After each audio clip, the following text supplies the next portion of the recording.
एक बार भगवान गौतम बुद्ध अपने शिष्यों के साथ किसी पर्वतीय स्थल पर ठहरे थे। शाम के समय वह अपने एक शिष्य के साथ भ्रमण के लिए निकले। दोनों प्रकृति के मोहक दृश्य का आनंद ले रहे थे। विशाल और मजबूत चट्टान को देख शिष्य के भीतर उत्सुकता जगी। उसने पूछा, इन चट्टानों में तो किसी का शासन नहीं होगा, क्योंकि ये अटल, अविचल और कठोर हैं।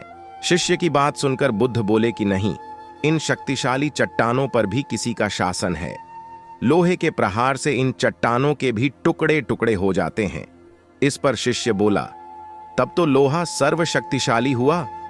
बुद्ध मुस्कुराए और बोले, नहीं, अग्नि अपने ताप से लोहे का रूप परिवर्तित कर सकती है।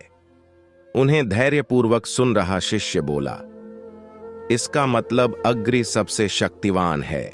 बुद्ध ने फिर उसी भाव से उत्तर दिया, नहीं, जल अग्नि की उष्णता को शीतलता में परिवर्तित कर देता है तथा अग्नि को शांत कर देता है। शिष्य कुछ सोचने लग गया। बुद्ध समझ गए थे कि उसकी जिज्ञासा अब भी पूरी तरह शांत नहीं हुई है। शिष्य ने फिर सवाल किया, आखिर जल पर किसका शासन है? भगवान बुद्ध ने उत्तर दिया, वायु का वेग जल की दिशा को बदल देता है। शिष्य कुछ कहता इससे पहले ही बुद्ध ने कहा कि अब तुम कहोगे पवन सबसे शक्तिशाली हुआ।